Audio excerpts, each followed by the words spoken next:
And the reason why we have to know this here is because one of the best ways that the enemy of Islam managed to put us into the awe of the Western world was to make us forget our own history. Once the man forgot that he got a unique history, he fell in awe with countries that just came up a few years ago and already fallen. So a land to visit is this land. The history of this land is unique for many reasons. One is Constantinople, it was called. Whoever went to school and learned a little bit about European history will learn that once upon a time Rome and Persia, they were the mighty empires. Like how we have today America, we had Russia, we had Germany. That time it was Rome and Persia. And they owned like what was called half the world, and they would continue their fights. Rome then divided. So the one Rome remained what we call today Italy, and that Rome. That was the weaker state. And the most stronger state went to the lands of Sham, Syria. And in that lands of Syria, the one that ruled, and away from that there was this land what they found and they conquered and they called Constantinople. Constantine was the king of that time. He was an emperor.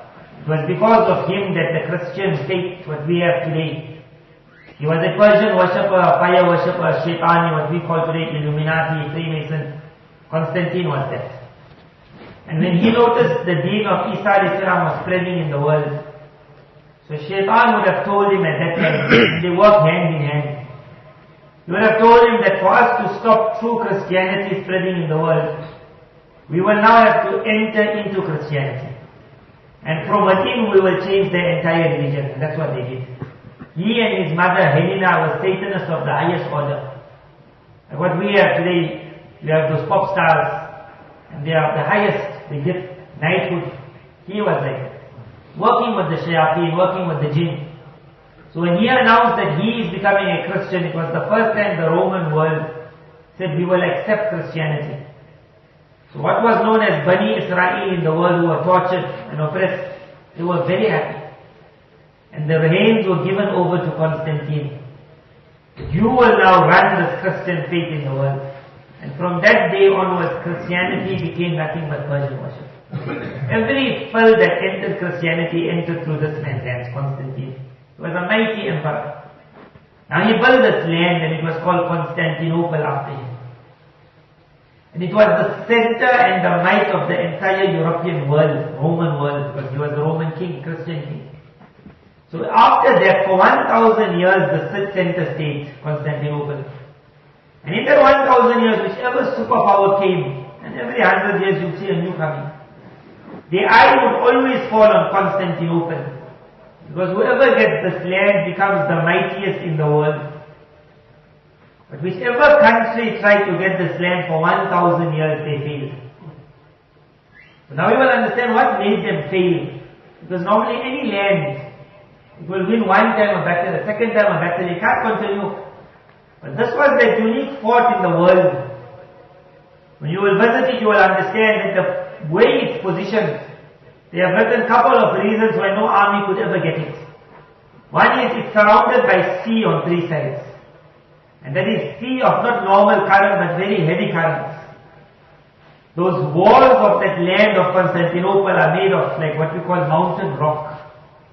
So even if you had that torpedoes and the cannons which would be blasting, it would manage to hold up to the cannons. Cannons would blast, the wall wouldn't move. It was mountain. And because the waters were heavy, so from the ships to hit on the mountain, onto that rock, you hit one time, two times, and by that time from the city, they would send one cannon, or one fireball, or one thing falling onto your boat. Once the boat would start sinking, those waters were so rough that entire armies would die in those waters. So from three sides, it was impossible to make an attack. There is one center that you could enter, what is called the Golden Horn. This you will only understand when you're there. What it meant is that there was one inlet. It's also ocean, huge. But because on that side is land and that side is land, so the waters there are very calm. If any boat could manage to get into what was called the Golden Horn, to come here and then you make a turn, and from the boat they would manage to fight. But to enter the Golden Horn there was this area. So in this area they had put out a chain. So the chain was under the waters. As the ships would come, they would bang on the chain. And now a ship can't go over a chain. So the chain was there. In front of the chain was their navy, because they knew this is the only way to enter. So the navy would now fight their ships with these ships. And this land was blessed with a certain weapon, which up till today they say the ingredient in the weapon no one knows.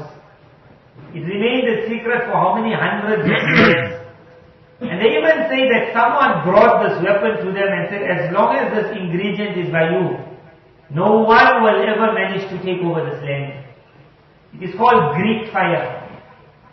They would blow it through a certain, whatever they call, like a piston. And it would be fire that would move on water. But it wouldn't die out. So from that navy, that boats, the naval boats, when the enemy on the other side trying to come now somehow past this chain, they will be having people trying to cut through the chains, try to remove the chains. Suddenly fire would start moving through water.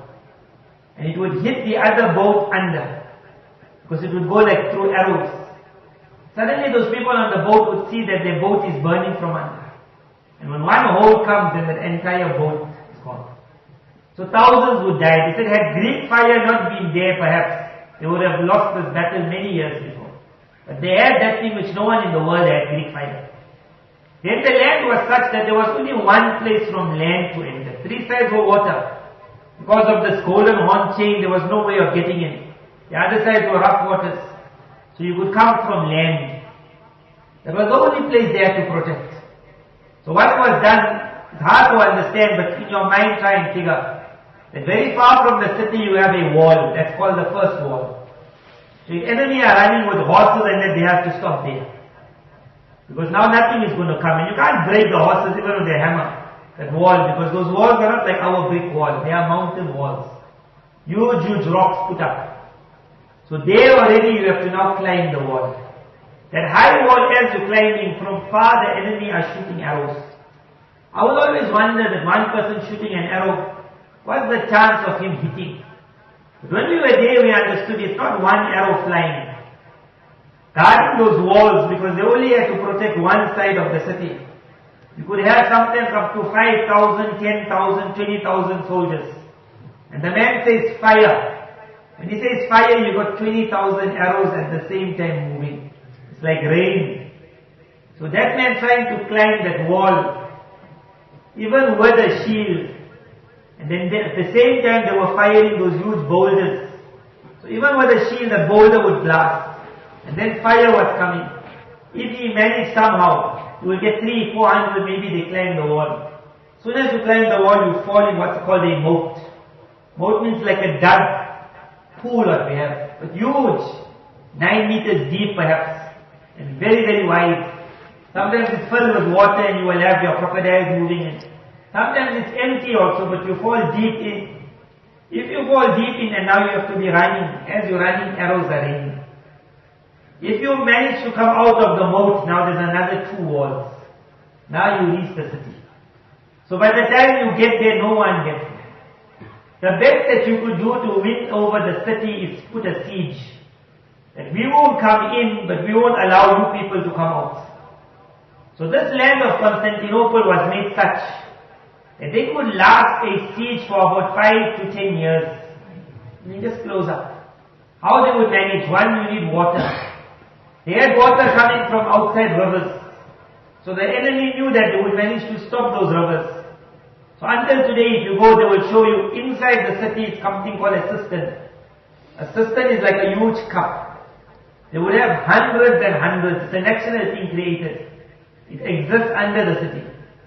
In the cistern, as rainwater would fall, it would gather in this. And you would have thousands and thousands of liters becoming ice. So you'd have ice under the city. And this cistern, whenever it was needed, they would just heat it and ice will become water. And that water will suffice that city for years and years and years. Up till today the systems are there. So they had that unique fridges underground. Then was the issue about toilets. So they had made inlets going into the ocean. Because no one can go into the ocean and try and cut that off. So whatever dirt they had to go out, it would go through the inlets into the ocean. So they had no problem of toilets. What about food? The land of Constantinople was made into farms. So whatever they needed was made in that land. And it would carry on giving. 5 to 10 years was all they needed because they were the center of Christian world. So once the enemy would attack, the news would reach the other Rome. And from Rome they would start making an announcement in the Christian world, go and help. So they start preparing the ships. It will take 2 months, 3 months. And then the ships would start moving. Now whichever enemy was there after a while, 2 years, 3 years, 4 years siege, and now your other help is coming, then you're going to give up. It is noted that whichever army came for this land, they lost so many soldiers in that war that they never again thought of going back to the land. A new superpower would come, a new superpower. That one would say, don't waste your time. So this will now teach you what a land it was. But now you will see the azmat that the ummah had for the words of Rasulullah sallallahu alaihi wasallam. Now came the time of Islam. It was a difficult time when the trench was being dug. The Muslims were trying to fight the world of the Arabs. There was small number, we know the battle of the trench. At that time Rasulullah sallallahu alaihi wasallam said, the Sahaba radiallahu were downhearted at that time. Now we're going to win this thing. We can't even go out. The enemy is all around. It was going to last for a few days. It was the most difficult of the times. After that day, Nabi Sallallahu Alaihi Wasallam said, from today, meaning in that lifetime of his, Allah will now not make the enemy on top of us, we'll be on top of the enemy. That was at last. But during that time when they were digging that trench and everyone was downhearted, so we all know the waqia where he hit on the rock, Sallallahu Alaihi Wasallam. And then he saw sparks, and he said, I have seen the palaces of Rome. He said, I have seen the palaces of Persia. So at that time the hypocrites laughed.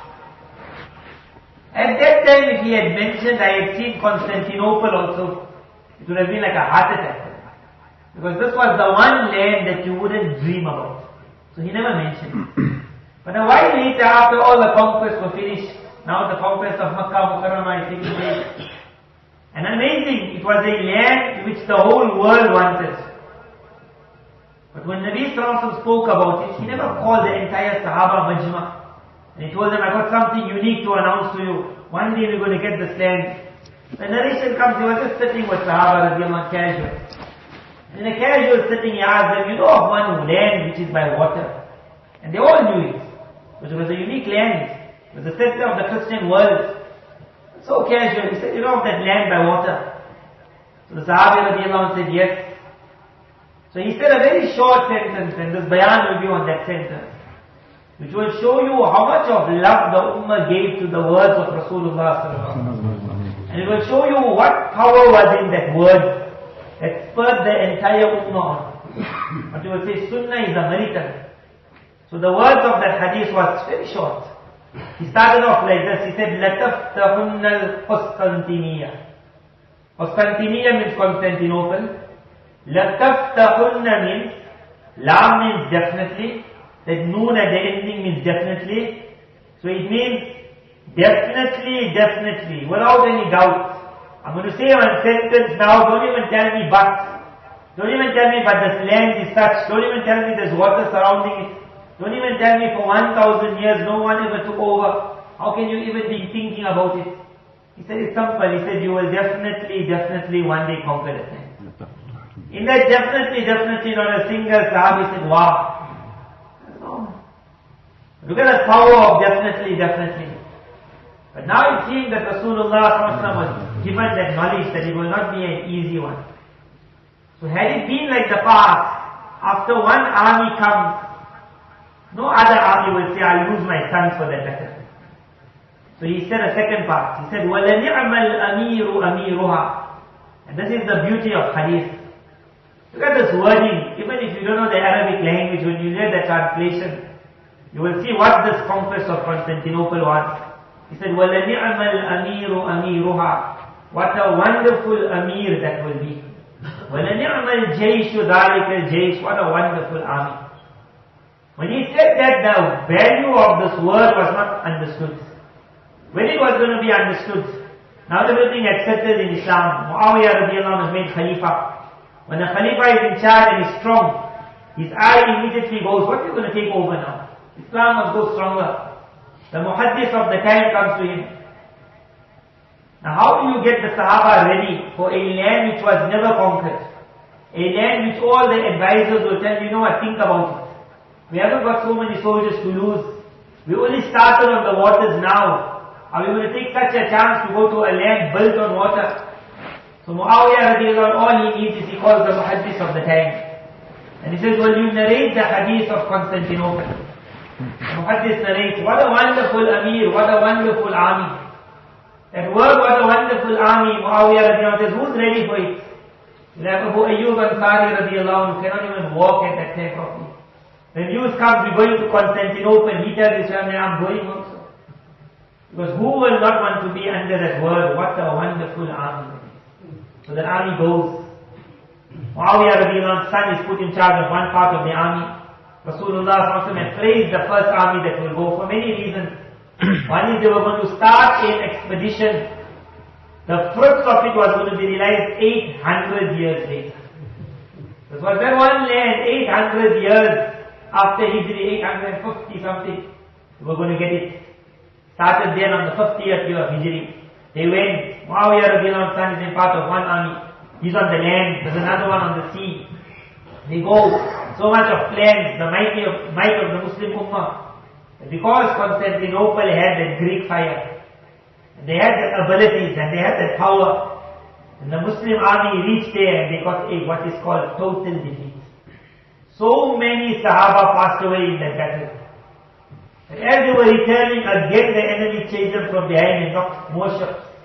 Once you go in the water, the death of one Sahabi was big. Sahaba passed away. That's why when you go to Turkey, normally they tell you Abu Ayyub Ansari's qabr. Somebody else who knows the land will tell you many other kubur also of Sahaba. Many passed away, many Tabi'in passed away, many passed away in the waters. As an army was returning, perhaps it would be like they crying, because they had not seen such a defeat. Nabi Sallallahu Alaihi Wasallam, perhaps he knew that's going to happen. So he mentioned something else. He said the first army that will go to Constantinople, Allah is forgiven all of them. That itself was like, okay, no matter what, Maghfurul lahum, Allah has forgiven them, don't worry. How they returned. But what will teach you the power of Sunnah? After that army returned, how many mothers must have cried? 40 years later, the next Khalifa makes an announcement in the 98th year of Hijri. We're going to Constantinople. The mother will stand up, she said, my son died there. My husband died, don't you dare go. But it never happened. Why? Because the muhaddis of the time stands up. He says, Allah's Nabi Sallallahu Alaihi Wasallam said, you'll get that land one day. What a wonderful army, what a wonderful army. Who's ready? Everyone's ready. Army is gone. Second one, defeated. 50 years later, third attempt, defeated. And the attempts continue. Whenever a Khalifa was strong, until the era of Harun al-Rashid, they reached there. And then a certain truce took place with the European world. And in that truce is that we won't fight. Because of that truce, now for many years, the land of Constantinople was safe. Now came what was known as the Ottoman Empire. This is Islamic history which you will not understand unless you visit this land. And make an intention. With intention, Allah takes you around the world. You think, I'll never see it. Make an intention just to see the history of Islam. Let your child see it. He can understand what was an empire, a Khilafat. So the Ottoman Empire was created. The Khilafat was still in Iraq. It was called the Abbasi Khilafat. There was this group here in this area. One man's name was Usman Ghazi. He wasn't happy with the state of affairs in the Muslim world. Different stories are given what happened really. Some stories he was very generous, always feeding people. The people of the area got irritated with him. That because of you, this town people are always coming. Like Bella Bella. People are always coming. So they told him that if you don't stop visitors, you get out of the town. I mean, it wasn't so bad, but maybe too many were coming. So that night, he can't manage to say to his visitors who are coming, stop now. And the people of the town said, if you are not going to stop, you get out. So sitting, he doesn't know what to do, so he lands up in the khanqah. At that time there was a lot of these khanqahs. He lands up in the khanqah of the sheikh to say, my town has kicked me out. Where do I go? So the sheikh says to him, you stay in the khanqah at the moment and tomorrow we will decide. We'll find some people, you stay in the khanqah, no problem. That night, as he is lying down, he wakes up and he looks in front and he sees the Mushaf, the Quran Sharif is in a shelf. This is the one waqiyah that's given of this Usman Razi. He looks at that shelf and he realizes that as I was sleeping, perhaps my legs stretched out. And if your legs stretched out mistakenly towards a Quran Sharif, you will just say it's like against adab. But you won't say it's like haram or you will go Jahannam. But this man had so much of love for Quran. From that moment now he started crying. How could my leg face Quran? So he's just crying. On the other side, his sheikh sees Rasulullah in a dream. And go to the Khanqa and tell that man now to get out. So it's an order, a divine order, go. So he comes to him, it's early in the morning, he wonders why his sheikh has come. He said, go. He said, but you just told me yesterday you'll keep me for very long. Where am I going to go? I'm kicked out of my town. He said, I also don't know, but you just go. And he said, but I can tell you one thing, whenever you go, you will be successful, you will never be unsuccessful. He doesn't tell him why, man. So this man, dejected, sad, doesn't know what to do, he goes out. On the other side of that village or that forest, there was a group of youngsters who got together, horsemen. And they were also not happy of the state of affairs in many towns. So when they were deciding, let us go out in the path of Allah, let us now fight against the Europeans who were gathering, coming into Muslim lands. Because the Khilafat at that time in Iraq, the Abbasi Khilafat was very weak. So everyone was fighting for their own town. So this group of horsemen, when they decided, let's fight, they said the only thing is we need an Amir. So now as they're deciding who will be the Amir, they said the first person who comes through from that area, if he's ready, make him the Amir.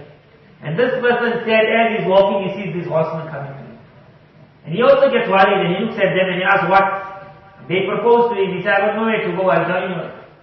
So the small group, and then they go to one town, another town, but the barakah of Quran started this.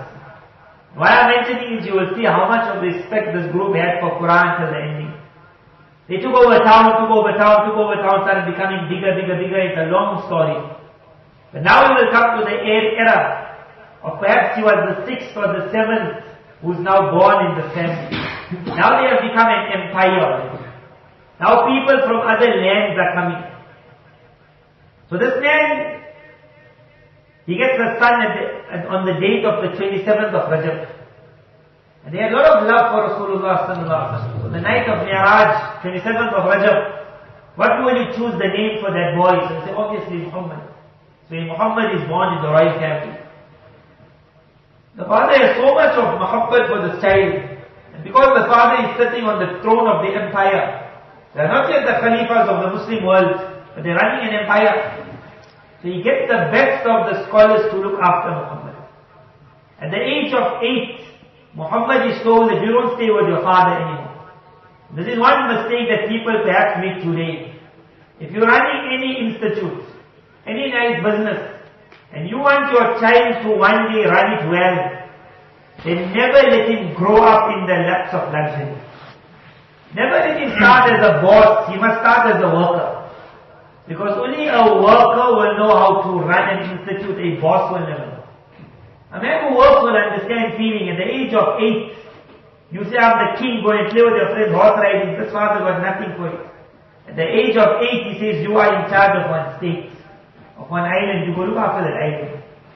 You see, while his son managed to one day look after an empire, and he sends the best of the scholars with him. And when he goes there, he's not in charge, you're in charge. But because he's far away from the father, even if you smack him, father can't see. You sort him out, you train him, you teach him. He has to be a leader one day, he has to grow up. Sheikh Shamsuddin is sent with this boy. So the great wali of his time. Imagine this is 800 plus years from the time Nabi Sallallahu said that word, you will one day conquer Constantinople. The dream of Constantinople is gone. 850 plus years. Sheikh Shamsuddin at the age of 8, he looks at Muhammad. He says, something tells me you are the boy that has been spoken about in the Ahadith. No one will know what you're talking about. Because the Hadith never even mentioned Muhammad. It will be you. At the age of 10, the Amir, the Khalifa, or the Sultan, the boy's father, Muhammad's father, at the age of 10, Muhammad's father says, I retire. Perhaps he wanted his son to learn. The boy is only 10 years old and he hears that my father has retired. And he said, I must now come and rule the whole empire. And the empire was huge. By the age of 10 now, Muhammad Fatih leaves that island and he comes here, sitting in the seat of his father. Which man will rule the Muslim world at the age of 10? But he was trained. He rules it for 2 years. For 2 years everything is going well, but the people of the court, because he's so young, they start creating problems. So when you go there, when you go to what is called Panorama 1458, they built it at the place of the conquest. So in that panorama they got the drawings of this young Muhammad when he was in Maktab. In Maktab also you can already see him drawing the battlefields. And what will happen, how will the army be? Because his mind was fully war, jihad, grew up. So for 2 years he runs it and the people inside, they start creating problems. So look at this boy's mind. And his letter is there, it's translated. He writes to his father, his original letter is there what he writes. He writes to his father, oh my beloved father, you are living a nice life of retirement while I am suffering here. And now the people in the palace themselves are not happy with my rule. So to prevent this whole thing collapsing, I need you to please come out of retirement, come and sit here and take over the responsibility which you just dumped on my shoulders. He wrote it with a lot of adab, my beloved father. And after that day he misses the line and he writes, and if you do not agree to my request, then from the leader of the Muslim world to a normal subordinate, I order you to come out from there and come sit here. Now what a mind at the age of 12, who will write that? And the father comes back. After the father comes back for another 8 years, now he will see how his father deals with people. And everything settles down. At the age of 20 now his father passes away. Now he learns it all. He learns who's your friend, who's your enemy. He said at the age of 20, as soon as he stepped on that, perhaps the words which were already said 12 years ago to him, that you will be the conqueror of Constantinople, was in his head. It's like a dream. The people writing his biography say not a single majlis, except that he would ask regarding Constantinople. How it is, what the land is, who lost the wars, why they lost the wars. He discussed and he discussed and he discussed. Now he prepared. He said, if we have a certain cannon made that can blast at such a speed, then that mighty wall might crumble in the end. So there was a German engineer who was brought. He started paying a lot for services of scientists of the world to bring them to find out who can make that cannon. He began the age of the cannon. Cannons were also used by others now, but he really took it right to its peak. So he says to this man, I need it to hit at such a speed, because those walls, no matter what's banging on it, is hitting it back. So if it hits at such a speed, it will manage to somehow penetrate through. This man brings 170 cannons are prepared for him. He's going to transport it all by ship to the lands of Constantinople. But one cannon is made extremely huge. That cannon still stands today.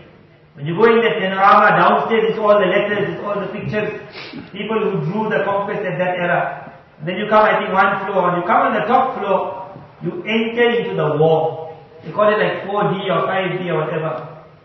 When you enter, you really think I'm in the war. You see the sky. And then you look behind you, you see the Muslim army that side, Muslim army that side. Then you understand how war was in that time. He got his group of 20,000, he got his group of 20,000. They're not fighting. They're waiting to enter in the war. They got their flag. Somebody else is eating there. This group is fighting. That group is fighting. Someone is trying to climb the roof, the walls of the city. Someone is passing away. Horses are going over someone. That thing is made such that if you stand there for half an hour also, you won't get tired. You just turn and turn and turn. But it's made as though you are in the war. But everything is not real. Couple of things that are real there is that cannon. Because that cannon played a unique part in the history. When the scientists, the Muslim scientists saw that engineering, they said to the Khalif, to the leader, this thing will never work. Because of that size of that bank, it's going to blow. And the engineer said it will work. And they had a small argument. And Allah Ta'ala made it both right. When the thing was placed in the ending, which will come to, it shot the first time, it hit its target. And they could see that penetration. It shot the second, it went more. On the third one, it blew up. Because they told it will blow. The German man who made it was standing next to it, he died. So the Muslim engineers were right, it will blow. The German man was right. With that third shot, it made that hole, which later on was going to become one of the biggest reasons of the Muslim army finally getting in. So that cannon still stands, and I was the biggest part of this war. And you see, there's a blown up cannon with a big hole in it. So he had his cannons made. He worked out the plan, the battle plan. He worked out mistakes of the past, we will never make it. Now comes the issue that I'm not the Khalifa of the Muslim world. Because of that, a Khalifa can make an announcement, we're going for war, come. Everyone is wajib to obey. But the Sultan gives up his small area. His announcement holds no weight. So he speaks to his mufti and his friends. An alim wrote that you will see the Kamal of Sultan Muhammad. That wherever he is shown in the war, you will see on his sides, he always ensured that his sheikh and his mufti were next to him. He had that azmat for deen, that nothing must happen except that I got Islam with me. So he speaks to his mufti and his sheikh, that how to get the world to join this conquest. So the mufti says nothing hard. I will prepare one letter and everyone will come. And again, what was that letter? 850 years after it was sent. All the mufti needs to write is, and do you know that the Rasul of Allah said, you will definitely conquer Constantinople. What a wonderful Amir, what a wonderful army. One sentence, around the Muslim world, the army start falling. And then they say about 120,000 soldiers now are marching towards the land of plus. The different boats are going. The whole plan is in place. Now they reach and the war starts. I thought it was like a 5-day war. It took just less than 2 months, this war. The beginning, first 15 days, whatever plans he had failed. But this land was such. Now the Muslims start passing away, one after the other. Boat after boat is going, nothing is happening. So the emperor sends a message, how many armies already came? How many Muslim armies came? You're also going to fail. You rather just return. We'll make peace. We won't chase you from behind. Now Sultan Muhammad, whole life dreamed this, peace. He's sitting with his ministers. He makes a mashwara after 15 days, what to do. So the top minister says that too many lives have been lost. Let's go. And he wants to burst out crying. And they say one letter reaches him from his Sheikh Shamsuddin. He writes a letter because he knew of the mashwara. And this is the reason why you must have always a spiritual man above your head. Because no matter how strong you are, sometimes you always need somebody else's guidance. He is also on the verge of giving up because his whole army has given. They are all going. The Sheikh writes a letter to him. In the letter they say, same like how he wrote to his father. The Sheikh writes, they wrote, the Sheikh respected the authority of the Sultan, and at the same time the Sheikh utilized his own authority as the Sheikh. Because I'm your Sheikh, he wrote it very harsh. And what he wrote when the Rasul of Allah said, one day this land is going to be conquered. Then let me tell you, if you're not going to get it today, somebody's going to get it tomorrow. So don't be a coward. Don't be a coward. وَلَنِعْمَ الْأَمِيرُ, what a wonderful Amir that was. Says that letter made me stay up the whole night, walking up and down. I can't give up. And Allah Ta'ala inspires him that night. He says in the history from the time of Nabi Adam alayhi salam till today, in the history of military warfare, such a plan was never ever seen. It was divinely inspired. What was the plan? Rasulullah SAW spoke about this conquest in detail. It was a big thing for Islam. And you will go why it was so big. It was the entry of Islam into the world of Europe. When he spoke about it, he even said the Muslim army will one day come to the brinks of Constantinople. But they will find that the waters are blocking them. Isn't that golden chain? The golden horn was there, the chains are blocking. You want to get into that golden horn, you can't, the chains are there. Sultan Muhammad is saying that we're trying from land, but we're just losing. If I can somehow get into that golden horn, the great fire, the chains, the navy, thinking of it, Nabi Sallallahu said the Muslim army will reach there. And they will find the water is blocking their way. He says, and then suddenly they will find that the waters will dry up. Now you might think it's a small river that will dry up. These are oceans. where an ocean is ever going to dry. And to go on the ocean, you see how huge it is, not small. Suddenly they will see the ocean dry up. And the boats will then move on dry land. And it will go into the city. So whoever would read that narration would wait, perhaps one day the ocean will dry up. The ocean for 800 years never dried. Sultan Muhammad that night, Allah Ta'ala inspired him. Without telling his soldiers what I'm going to do, he takes them. He takes them to the land which is past this water. The land on the other side. That is mountains filled with trees. He tells his soldiers, start cutting down the trees. Now they're far from Constantinople. After all the waters, on that side of the ocean, they're cutting trees whole night. So many trees are brought down. These people are perhaps wondering, what are you up to? Hundreds of thousands of soldiers. Now logs are brought. And he says, bring for me grease and oil. Now those logs are made like wheels. Because if you can rotate it, it becomes a wheel. Different logs are put now on the ship. The ship will have about 6, 7, 8, 10, 20, no matter how many logs, according to the size of the ship. The ship is emptied out of all men. Oxen are brought. And then ropes are brought. And he says, tie the ropes to the ship. So they do it. And then he says, take the smaller ships that we have, not the big ones. 70 ships are taken. You might think it's something small. If you see a picture of one ship moving. Mufti Muhammad Taqi Usmani said, I always read this. But when I visited that mountain, I felt that impossible. It couldn't have happened. Now that mountain was cleared of trees. Now a pathway is made. Now something is put on this pathway to make it easier to move. It's rocks, not a mountain. You can't remove rocks. But the ships got logs which are working as wheels. Using that as a wheel to rotate, to turn. Those people are now told pull.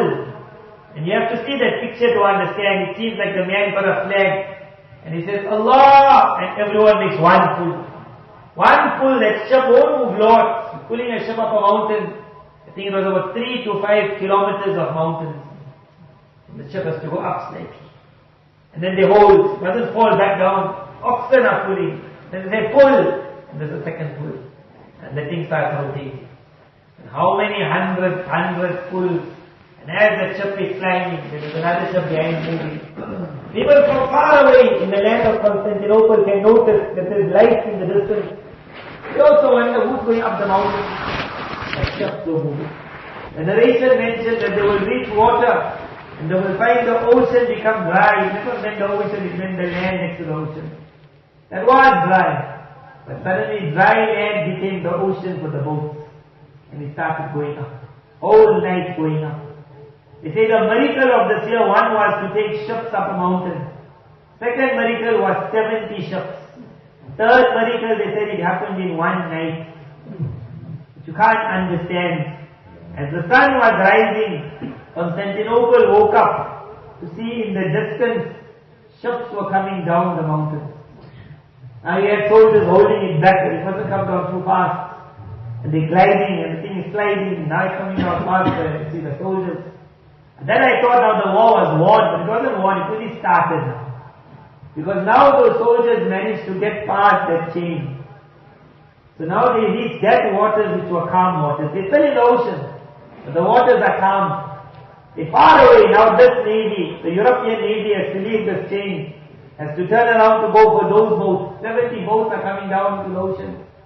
So a war starts again. They got their Greek navy, Greek fire also.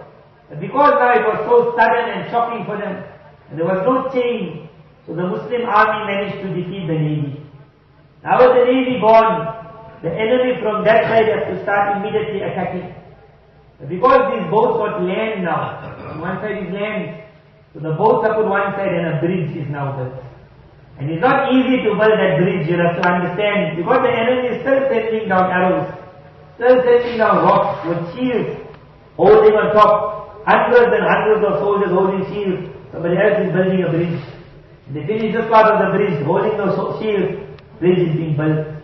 So now that bridge is the first inlet to come onto the land of Constantinople from another area which was never ever well protected. Because they never thought enemy would ever reach the spot. Those walls were weaker.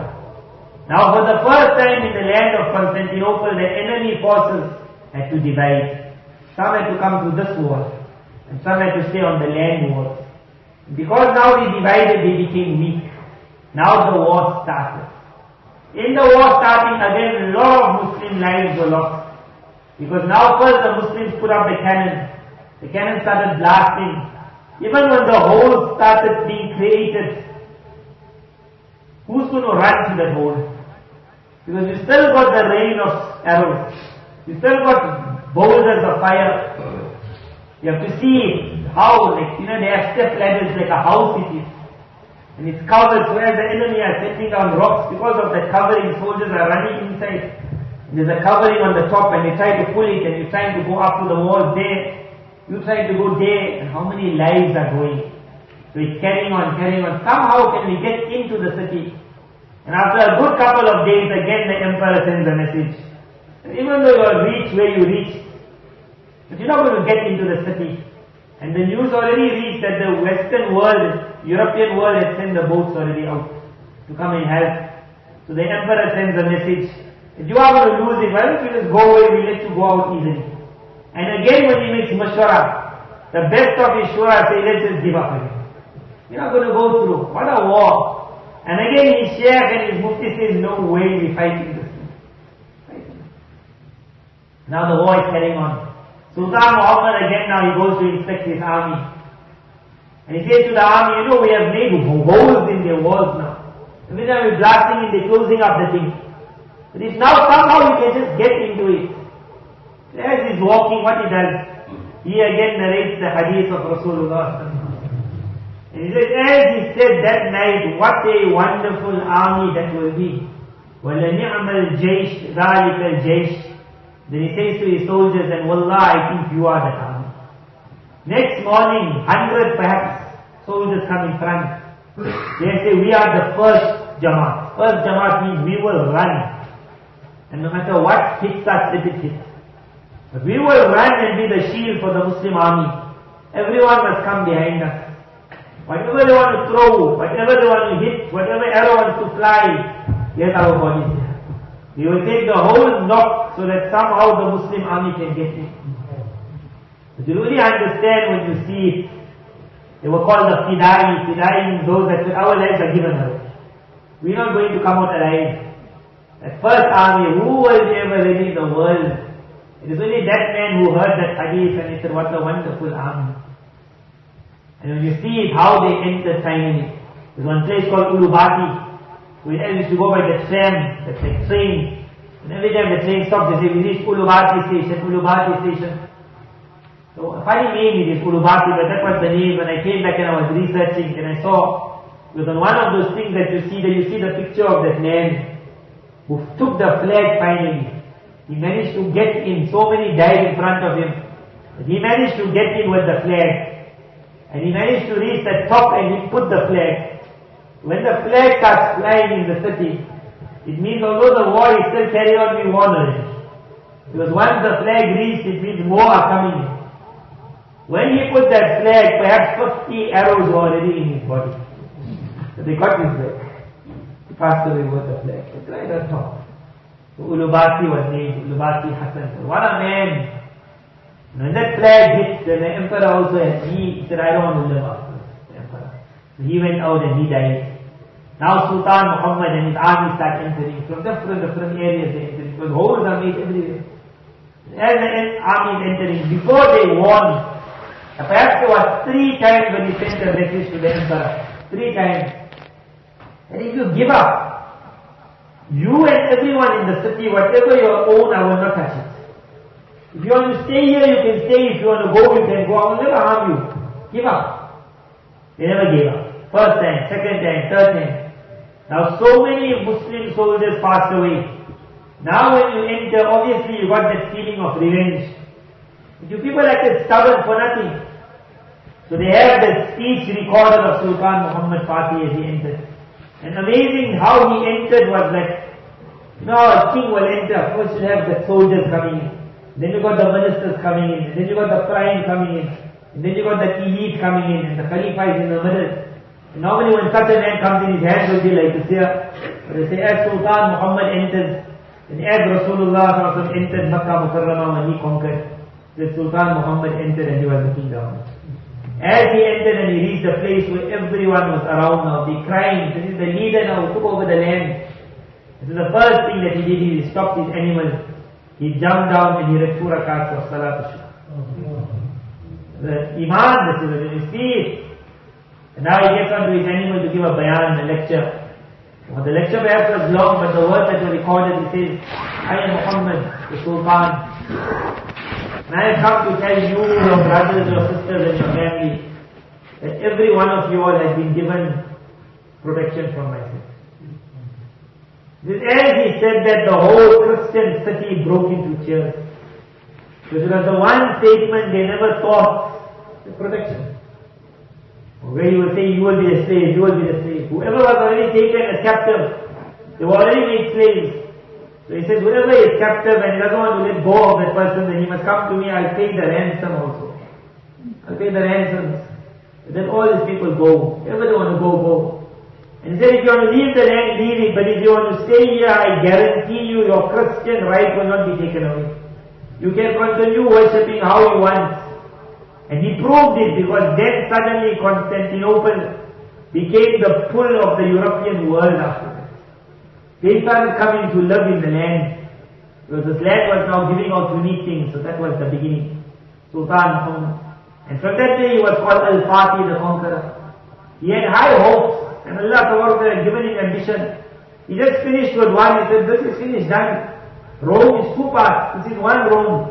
Bigger Rome, they destroyed, finished. Let's go for the other Rome, what we call Rome today. He went for it also. He reached Italy. All what we call Bosnia, Serbia, all that was part of his conquest. After all that day, when he went to Italy, on the borders of Italy, he started winning the war. After Italy, it was Rome. And Allah made it, he passed away. Perhaps he was poisoned or he passed away. They say that day the whole Christian world had like an Eid. They were so scared of this man, Muhammad al-Fatih. But he started it, and it continued after, but he never got to Rome. But he started getting bigger, bigger, bigger. It became so big that the Khilafat of the Abbasi in Iraq, they finally recognized that the power of these Ottomans is too big. So the Khalifa from there said, you rather be the Khalifa. Because you running the Muslim world, we running nothing. He said, I had over Khilafat. That's why the third Khilafat in Islam was now the Ottoman Khilafat. And you have to go see it. There's something called the top copy. This was the palace of the Ottomans. But when you see it, you will understand the Muslim armies would come here. The ulama would come, the doctors, the scientists would come. From around the world they would come there. Discussions would take place. They would be the richest in the world. Up till today in the top copy museum, what gold you will find. Because in their conquest, what wealth would come to them. When I looked at that gold in one container, how we got our house with so many burglar bars, but there's not little gold in it. That gold which is in one container, only got a glass in front. And the ladies in South Africa, so one night, billions and billions is in that museum. This is just a glass. They have the soldiers and you must see that. But that wasn't the thrill of the Topkapi museum. The thrill of it was now the Khalifa of Baghdad, and he hands over the Khilafat, he says, because you're the Khalifa, whatever tabarrukat has reached us, meaning whatever things because of Rasulullah sallallahu alayhi wa sallam, the blessed tooth, a blessed hair, the blessed staff, certain things of the other Anbiya alayhi salam, we give it to you also. So at that time, the one who was now Khalifa, Muhammad Fatih, had passed away. The one who was now Khalifa, when he heard is coming to him, he became so. Because remember he said the respect they had for Quran and for Sunnah, and you will see till today their respect. Inshallah, if you got time, you come very quickly through it. Respect of the Turk for Islam. When he reached the Khalifa, he never know how to honor it.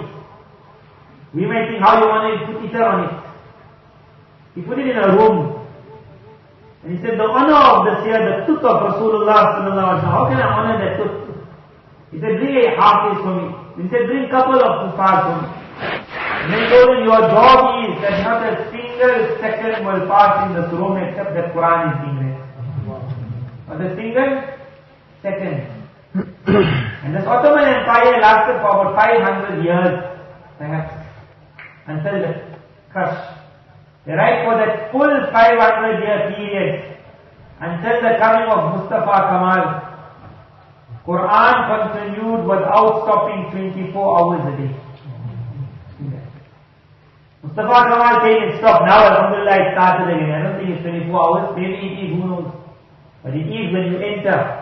When you reach the Topkapi Museum, one is where the kings would live and all the gold. And it's something to see, literally. But more than that, there is what is called the sacred chamber. When you come to that sacred chamber, it's where these things are kept. And you want to feel ruhaniyat to enter that thing. As you enter, you can already hear the Qari reading Quran. The lights are dim. Got a unique feeling. As you start walking, you will just see, you will understand that even the tooth of Rasulullah sends out a unique nur. Not only the shawl is there, different things. So he came to one of the tabarrukat, and even non-Muslims enter. So I'm looking at the non-Muslim, like what thrill he got to see, example, a hair. When you see him looking at it also, I could see even the tear going down his. What is there in that one hair that has pulled? That feeling is something. Just to get that feeling is worth it to go for that. So that was one, how he honored it. Nabi Sallallahu spoke about when the Ottoman Empire will take over Constantinople. And he said after that, what wonderful futuhat will take place. And they took over many parts of the world. The Ottoman Empire became very huge. And it was only destroyed when the World War started. And the purpose of the World War was to now finish the Ottoman Empire. Because as long as they were there, whatever was happening in the Muslim world was not allowed. Although they were made so weak, but they were a khilafat of the world. In their time, the whole world was scared. But the hadith spoke about the conquest, which was one. And then he said, what unique masajid they will build. So whenever I was writing that hadith, I'm wondering, like, what a description. The whole world built masajid. From the beginning of Islam, unique masajid were built. But he said, especially the Turks. What masajid? So I got a glimpse of this year when we reached there. We visited one masjid which is called the Masjid of Sulaiman the Great. Sulaiman, they call him Al-Qanuni. If you ever go there, a lot of people will go to one masjid if you will speak about the Blue Mosque, the Masjid of Sultan Ahmed. But there's another one, the biggest mosque of what is called Istanbul, is the Masjid of Sultan Sulaiman the Great. When the time of his death was close, every sultan had that if I pass away, the world must remember me through a masjid. So they would build one masjid to be remembered. He was the 10th sultan most likely, so he had like 10 what we call minarets going up. So he called one man, master builder, Zinan, they call him. Zinan. The Western world today calls him Zinan. This man, he calls him and he says, you see this Haga Sufia. Haga Sufia today is called Aya Sufia. It was what Constantine had built in his era. It was a church. And when Sultan Al-Fatih took over, he had it converted into a masjid. And when Mustafa Kamal took over, he had it reconverted into what is called a museum. So today it's not a masjid, but it's a masjid till the day of Qiyamah. But it's the one place that Salah is not taking place in because of all the pictures. Constantine built it in his era to be the biggest and the smartest building that the world had ever seen. It was not completed in his time. The next emperor that came, when it was completed, he get out the reason why they put it up. When Sulaiman alayhi salam, the Nabi of Allah, built Masjid al-Aqsa, he used the jinnah to build it. And it was the biggest and the most beautiful structure the world had ever seen. But the jinnah were not happy why they were made to build it. So their whole desire is somebody else must beat Sulaiman alayhi salam. When Constantine was building this was the purpose. So when the next emperor came and he finished, the sentence that came out of his tongue when he saw all the thousands of people in that center, he said, Solomon, we beat you. So when he said that, it was understood as though they had a competition with Sulaiman alayhi salam. Although they never beat Sulaiman alayhi salam, his masjid was still unique. But they just to beat him, they put the thing up. So how beautiful it must have been. And it stood for years and years, the Haga Sufia. Now the Sultan Suleiman the Great, he says to Zinan, that I want you to build my masjid to match this thing. At that time Sinan would have said, the Constantine Emperor, with thousands and thousands of soldiers over 30 years perhaps, they put this thing up. And you expect me in the next few years to put up something to match it. But instead of saying that, he said something else. He said, I don't want to spoil my artwork. There is so many flaws in this building, I don't build things like that. So the Sultan looked at him and said, what flaws? So he started counting out flaws.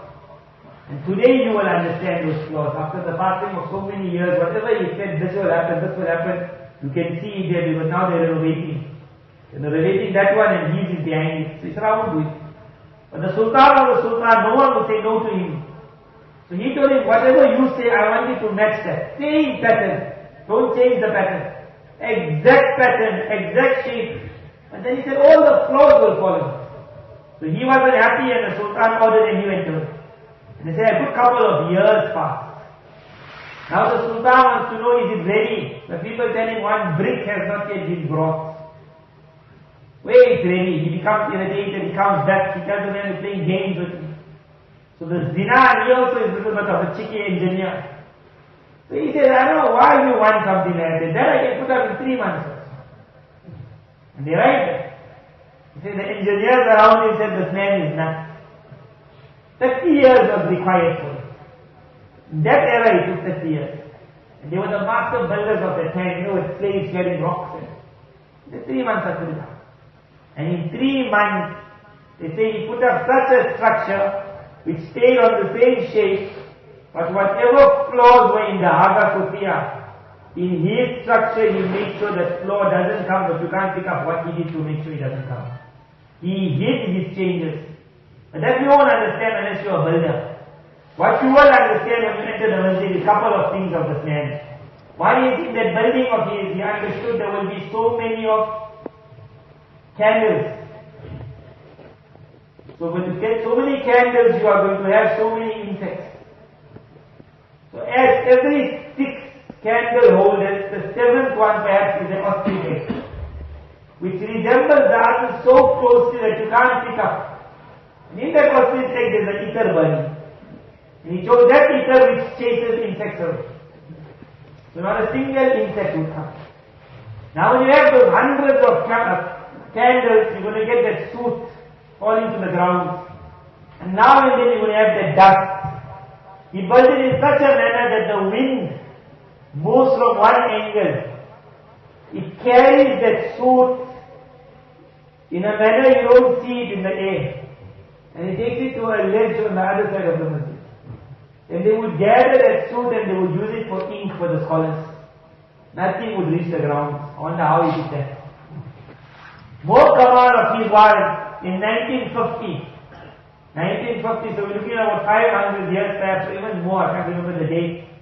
But like we're about 500 years perhaps after he built this thing. In 1950, that's now. There was a need for some renovation in his masjid. Because one brick came out of place. So they saw it, they hide, so they put up their scaffolding to go and put it. As they try now to do something, they do some work, they see something written there. It's a signature. But it's in old Ottoman language. So they stopped the building. Renovations, they had to think what is called transliterated. Because it's old and you can't even see it properly. And then you have it translated into modern Turkish. And if it's translated into English, it reads like this, and we wrote it. It says, if you are reading this message, it means that one of the locking bricks has come loose. And you don't know how to put it right. You heard that? You don't know how to put it right. He says, please follow my instructions. He gave instructions. And he got his signature and his date. And they said that after that in the masjid, whenever they were doing renovations, they would find his hidden messages. What a man now. When he completed that masjid, they said the Sultan came to congratulate him. He asked the people, where's his dinar? They said he's sitting in the front of the masjid, he's blowing bubbles. Some people said he's smoking hookah. Because he had a pipe and he's sitting there in muraqabah. So the Khalifa said that man is like a child sometimes. And he was Sultan the Great. Sulaiman, he would become angry, so he entered the masjid far. The long walk, he came to him and it's like a child look. What are you up to? So it wasn't hookah, it was bubbles. He was blowing bubbles. So who blows bubbles? So he said, I'm testing the sound effects of this masjid. Because in the walls he had put air ducts. Because there was no sound system. There's an air duct in the wall. You can't even see it. Because of that empty duct in the wall, the sound would now carry, and that empty one, I don't know how it would happen, but if you see a child, the masjid is huge, but the child at the back runs, and he says, you hear the echoing the masjid. So someone in the front, and you see it in many of the masajid of Turkey, that voice echoes. He created it such. This one was one, he said, I'm testing my sound effects. How the sound is going all this. Then we understood that words of the ahadith. It was very unique masajid. So that was in its height. Then there had to be the time when it was going to come down. Everything goes up, comes down. Allah made it. The coming down was on the hand of what is known as Mustafa Kamal. How he came down, and it's a lesson to learn very fast. That Mustafa Kamal was a created man. It was a group 100 years before the fall of the Khilafat. 100 years. Who will do things like this? They'll die. But when Shaitan doesn't die, Shaitani lobbies don't die, Dajjal doesn't die. 100 years planning in Turkey itself, Istanbul. Underground they would have their lobbies. They would have the Freemason departments. The books from France were being sent, translated. Zionists were working for 100 years. In that 100 years now came the time where young Turks they were called.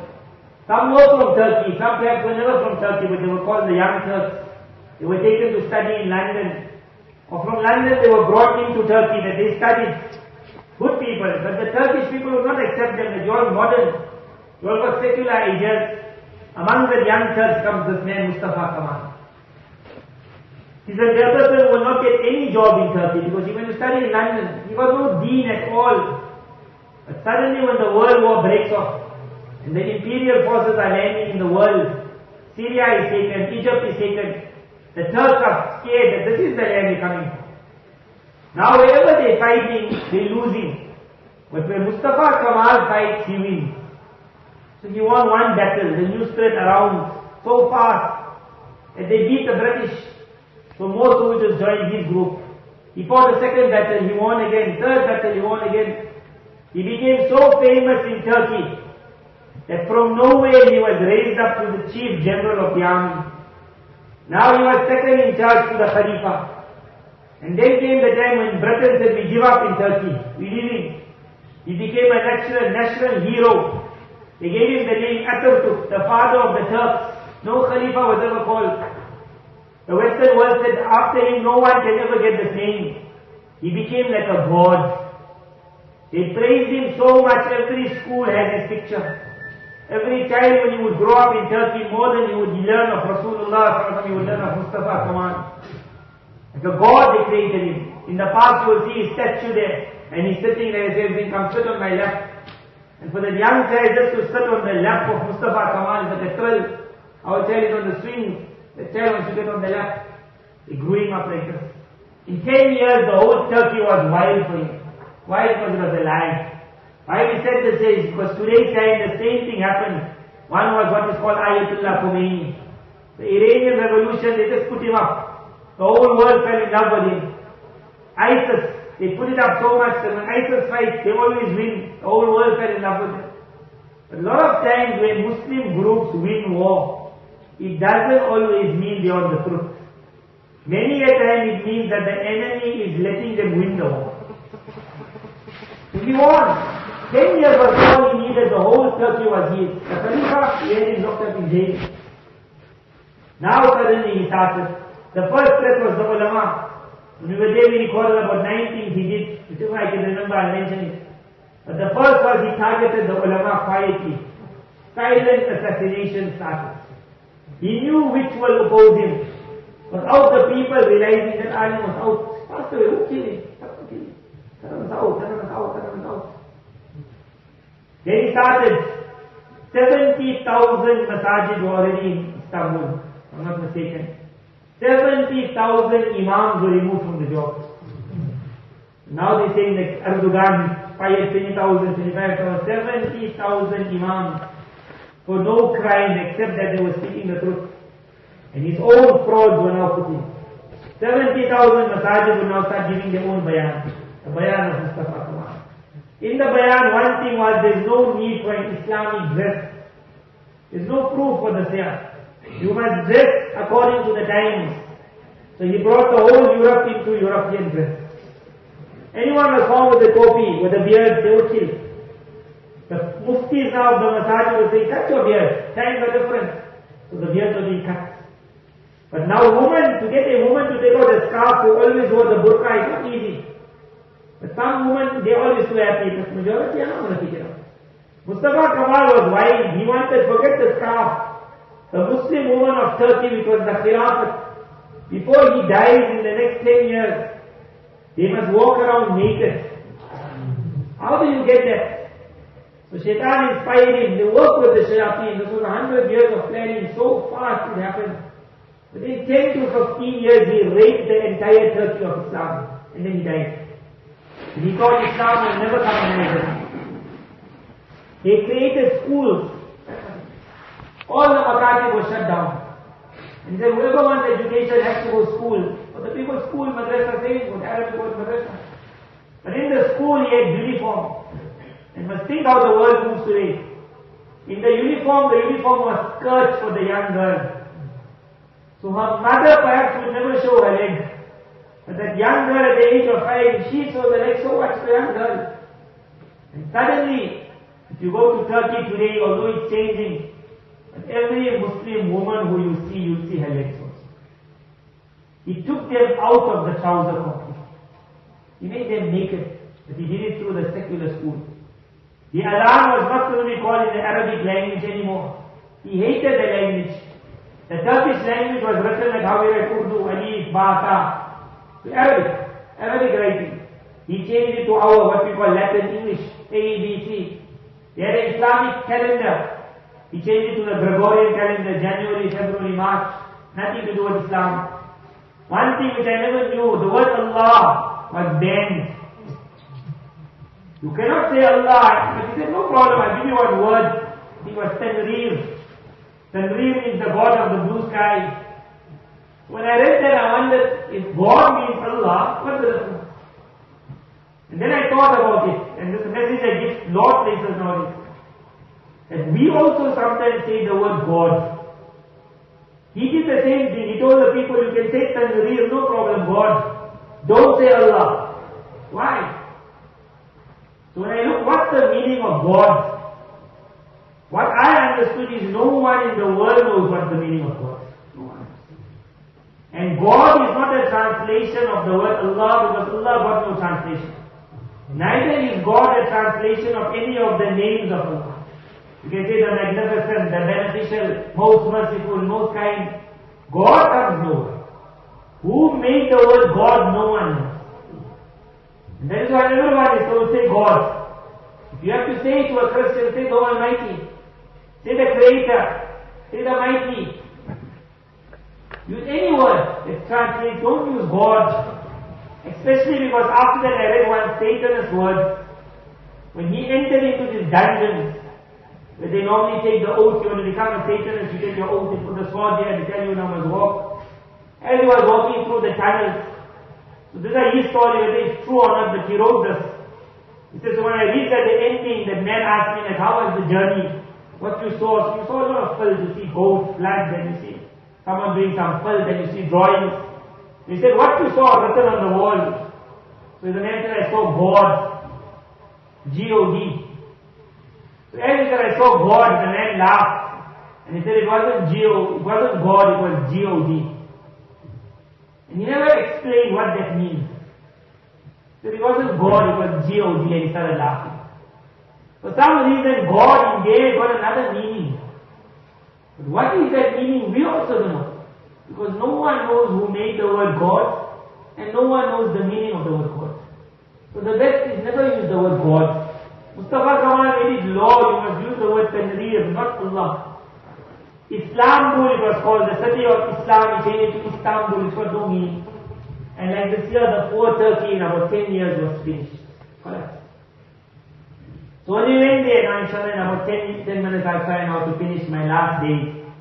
We reached there, one of the first places you will visit when you reach there is called the Masjid of Sultan Ahmad, it's called the Blue Mosque. Because when the sun hits on its window panes and it gives a bluish color. So we knew, another thing Mustafa Kamal did, he made the masjid into museums. 70,000 masajid, he knew if ever deen has to come alive, will come alive in the masjid. So how to prevent Anwar spreading in Turkey? He said if you make a masjid into a museum, then the filthy European women as they encamp for tourists, I will invite them to walk naked in the masjid. A normal woman in a period will be told don't you dare enter the masjid, it's called desecrating. By him inviting them to walk, it was the highest levels of desecration. There's no parda, forget parda, there's nakedness, nudeness. So we knew that. So when we reached Sultan Ahmad, the first thing I saw was the buses, and how many buses. At the present moment, now just before the scoop, Turkey was I think the third in the list of the most visited lands in the world. Planes are just landing. Buses are coming. And in those buses are every non-Muslim from wherever. They land up by the masjid. You wonder what they got to do with the masjid, but it's free. So when I reached there, I felt there. And I said, what he did to this masjid. But then when I reached, I saw such things that gave me the hope of Iman. One verse went in my mind at that time. When Sulaiman alayhi salam's masjid was destroyed, a Nabi walked past, it comes in Quran, أَوْ كَالَّذِي مَرَّ عَلَىٰ قَرْيَةٍ وَهِيَ قَاوِيَةٌ عَلَىٰ عُرُوشِهَا. Remember the time when that man walked past that village, it was Aqsa, Sham, and it was split on the ground. Books and Nasr, the worst of kings, had burned every copy of the Torah. He had killed or taken as prisoner to Iraq every alim. They had raped and they finished that city. When he left, there was no Aqsa left. There was no land of Islam left. So when that Nabi walked past, he looked at it and he said, أَنَّا يُحْيِي هَذِهِ اللَّهُ بَعْدَ مَوْتِهَا. He said, how will Allah ever bring life back to this land? It's dead. I mean, where will deen ever come here? There's not one Torah left. And Allah Ta'ala says, فَأَمَاتَهُ اللَّهُ مِئَةَ عَامٍ. The Nabi was to die, and he passed away there. And for 100 years he remained dead.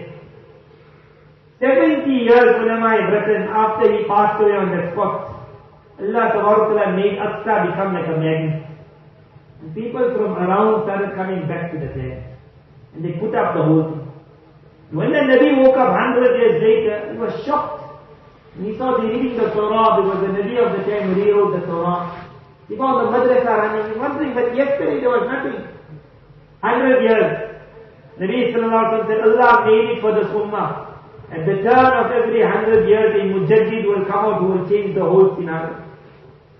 Mustafa Kamal, from the time of his death, when I calculate, it's about 87 years.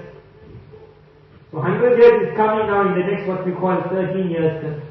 But already you can see whatever Mustafa Kamal did, Allah Ta'ala is wiping it out. Islam is coming alive. I will give you the 5-10 minutes of examples and you will understand what's happening and why the need for the coup. I entered Sultan Ahmad and I was hurt. I said, so many Europeans are going to be walking in. So many women are filthy, dirty. So many girls are naked. Then I came at the entrance and I saw that they got this room here. And at the room they're giving out cloaks and they're giving out body covering. And they got nice signs before that. As appropriate headgear and body gear.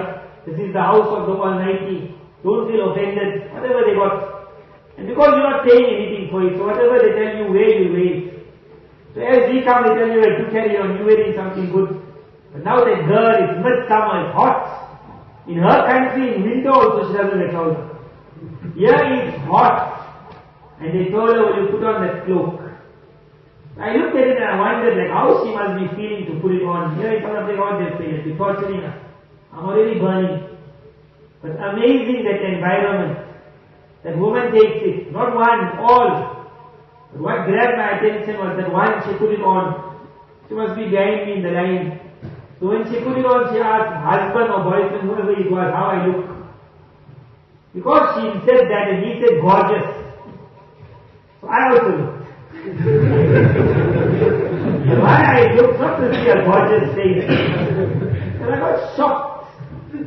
And what made him call her gorgeous? When she was naked, he never said. When she put on a burqa, and then she said, take a snap of me, selfie.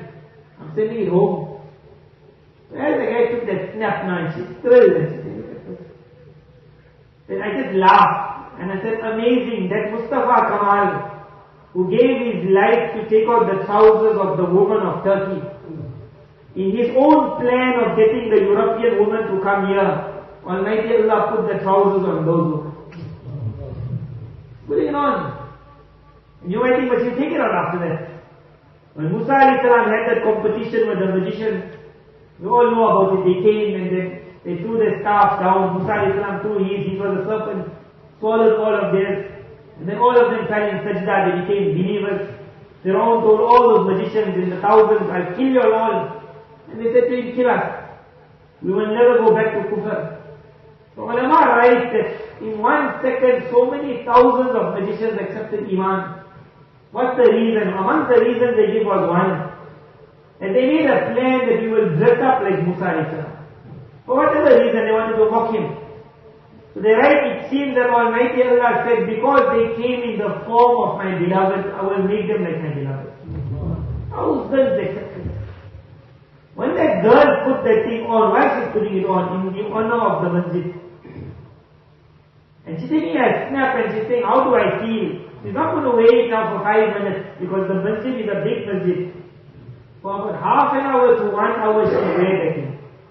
And when she comes out, her mind will tell her, didn't you feel free in that clothing?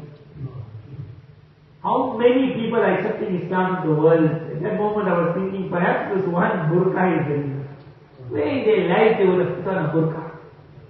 Now we entered the masjid in the courtyard.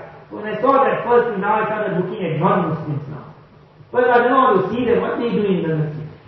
Now I started to look, how do they move in the masjid? So the courtyard was made such, perhaps it's still the same now, after 1 year maybe they made changes. But the one frame of the courtyard which was the one that grabbed everyone's attention is what is called lineage of man. Meaning man started from Adam. And then they show he's coming down to the different Anbiya, prophets, messengers. And then they come to Ibrahim alayhi salam, Abraham. And then there's a split. Ishaq alayhi salam and the Bani Israel, what we call the Christian world.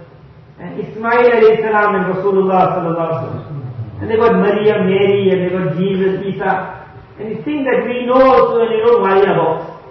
But when you see a Christian man now, taking a picture of it. And then he's telling his son, because his son is asking what's happening, so he's telling his son, you see this one here, here's Joseph here, and here's Joseph's brother, and here's Maryam. And who's their father? Abraham, and here's Ishaq. And then immediately he says, and you see it also goes this side, and there was another brother, and he's Ismail, whatever the name is. And he says, and he had in his progeny here, you got Muhammad here. And that boy must be looking and saying, that means that you're all brothers. Otherwise, where? So I'm thinking, and does the father know he's giving dawah also? He's explaining my ask to his son, give me a picture. Because the next picture after that was going to be a picture of the Kaaba. And so many thousands of people in sajda. When we look at the Kaaba, we don't really get thrilled. But if you see a non-Muslim looking at a picture of a Kaaba, it's a sight. One is how he took the snap. What grabbed my eye was written on top of the picture was the first house built for the worship of the Almighty. Inna awwala bayti wudi'a lin-nas. By the father of the messengers Abraham. There's no relation linked to Muhammad sallallahu alaihi wasallam. So already on the first one he saw Abraham is the father of Jesus. The great grandfather of Jesus, Abraham. And he comes now and the boy must be looking, hey, Abraham built this, where is this Kaaba? And then he understands it's not a Kaaba of Muhammad, it's the Kaaba of mankind. That's Abraham. Definitely it caught that boy's eye because it caught my eye what Abraham's name is doing here. People. To see the people in Sajda. And then there were a couple of others which I went through, I laughed. One was, they wrote the last sermon of the Prophet, meaning Rasulullah sallallahu alaihi wasallam. If I have to say the word Prophet also. It says, when he told that army that was going out, because at that time all this ISIS thing was happening and killing and all filthy things. He said the last sermon was, he said, treat your woman well. Because the normal story in the West is the fear that the women are oppressed. They treat your woman well, treat your woman well, so you got that narration there. I'm thinking the man who reads this narration, all the Western propaganda gone. But the next one was this, that as the Muslim army were going out, the messenger of the Almighty Allah said, you will not be allowed to cut one tree that is fruit bearing. You will not be allowed to harm the old. You will not be allowed to harm the woman. You will not be allowed to harm the children. You will not be allowed to touch those that have devoted themselves to the worship in the temple. You will leave them all. After you will not be allowed, you will not be allowed. Anyone who read that will understand that Islam is a religion of peace. And even at the time of war, don't touch, don't touch, don't touch. So that finished. Now I enter the courtyard. Last I was on group day, we said that feel free. They thought if you are this, if you are that, Christian, Jew, atheist, and yet some other words, no matter who you are, what you are, if you got any question about Islam, feel free to enter. And a lot of people were there. Always saw people sitting there asking whoever was there about Islam, there in literature. But now I came in the masjid and this is the ending now. In the masjid they don't let people go in the front of the masjid, they keep them at the back. And they only allow them to enter the masjid as soon as Salah Farz finishes. Otherwise they're waiting outside. So as soon as it finishes, the door open and you just see them coming in. So they're waiting so long. And they come in, they got a barrier at the back where the woman performs Salat, that's their barrier, they can't come. In Turkey now, because it was a land robbed of Quran for so many years, the people can't read Quran today. Now the thing is coming alive. So they created in the masjid that I was, that Sultan Ahmed Masjid. After every Salah, the Muazzin reads one ruku. So when I was looking at this Fajr one ruku, Zohr one ruku, Asr one ruku, I'm wondering how fast khatams take place in this masjid. Because we don't read too much Quran. When the Muazzin reads after the first Salah, we normally quickly read our Sunnah and we're out. There after the first Salah, you think they're waiting for the next Salah. Everyone just sits. The Turks don't stand. And then the Muazzin starts reading Quran and they just sit. You know, we said that respect. Now when the Muazzin reads, and now the Western people just enter the masjid. And now you got all the Turks sitting in the masjid. That's it. And the Muazzin sound of Quran is moving in the masjid. And you see all the Europeans when they come also, and they also just listen. That man is taking a snap or he's taking recording. The way they like it or they listen to Quran. Because it's free, you have to listen to anything. The Quran is grabbing them. I think the aunties in Burqa already. Now Quran. And then you see women are reading Salah there. So as the one woman went into Sajda, and I saw this family taking pictures of her also. So normally you say don't take a picture of a woman in Sajda. But for them this was a dawah to Islam. The posture of the woman of Haya. And they were just like stunned. When I saw that there was one masjid, the Lord after that outside. And as I left that masjid that day, and I thought of that verse of Quran, where Almighty Allah said, give us 100 years. In 100 years, the whole thing will change. So as I walked out and I said, Mustafa Kamal, because I walked now, I went to the park also, where Mustafa Kamal's statue is there, so I looked at him also. Because I got an old fight with him. So I was happy now. Some Turks you will still find, they love Erdogan, and they love Islam, and they love Quran.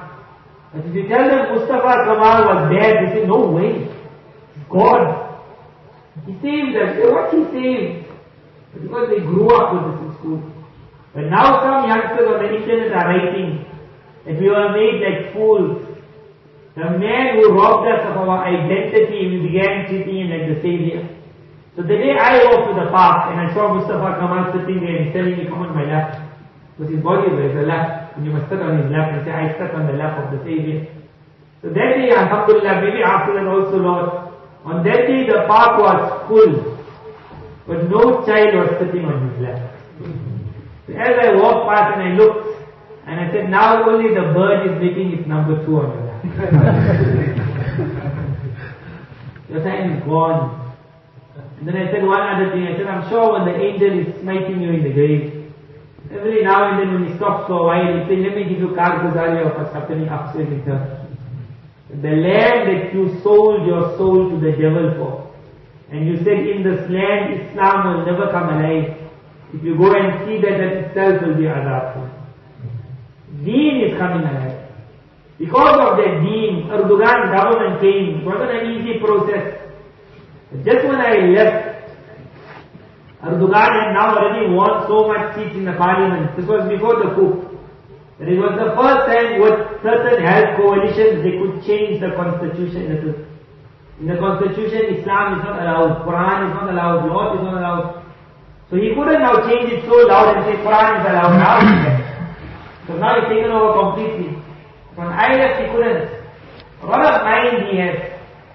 He wrote in the constitution that the Ottomans, we spoke about the Ottomans and how they took over. He never said Abu Bakr, Umar, Usman, Ali radiallahu anhum are our saviors and our masters. Because the Turks would get irritated. The Turkish military wrote to the government before Erdogan that the Turkish military will never allow the legacy of Mustafa Kamal to be forgotten. And they wrote to the president, if you dare try to move out of the step of Mustafa Kamal, we the military will take you down. The president resigned. After that came Erdogan. He had to tread such a fine line, knowing the military is looking. So he played such a game, so he changed the constitution with a small part. He said, our leaders, our grandfathers were the Ottoman masters. If we don't know their language, we don't know our legacy. So let's learn their language. So their language was written in Alif, Ba, Ta, Ta. Quranic Arabic. So he introduced to become Mashriq. You have to learn the language actually. So one person wrote a letter. He's writing it to the military. When I left, it came on the internet, I read it. He said, wake up, O military. You don't know what this man is doing. In 10 years in the country of Istanbul, because of the law that you have to learn Alif Bata, there will not be a child who graduates from Matric except he will know how to read Quran. Just wake up, military, you're sleeping. That's why the military had to make the scoop. They understood it's going. Allah Ta'ala made it, they tried it. How they were flattened is called a miracle. Now the 13 years left perhaps to get that 100 years. And Allah Ta'ala make it that we go in 100 years. And as that Nabi will wake up and say, what? The land of Islam, and again land of Islam. So we are heading towards very good days. And have a lot of azmat of your deen. What a powerful deen. How they respected the words of Rasulullah. How they knew it would happen. وَلَنِعْمَ الْأَمِيرُ أَمِيرُ. What a wonderful Amir. Going in that land of Islam. And now is the time. Just the other day, they had this procession that marched. Something about 50,000, I don't know. 5,000 to 50,000, but thousands are walking, you don't know how many. So we asked, what is this? They had a picture of it. They said, Mustafa Kamal, when he came, the learning of Quran was completely banned. Certain ustads of Quran wanted to still teach Quran, and they taught. One example how they taught is the man would go in the train. In the train he would take that room, which is your private room, the cabin. The student would be told, you also come on the train. In the private cabin, you would give him his sabak. Then they would reach, and go home. The next day, I will travel, you travel. Do sabak. You think it will never happen? That procession of 5,000 to 50,000 walks in Mufti Taqi Usmani's first visit, he said, I already saw thousands of kuffars. So how can in a land of Mustafa Kamal be one half? It's thousands they were. When that procession walked, it must have been around 50,000. It was called Tahfizul Quran.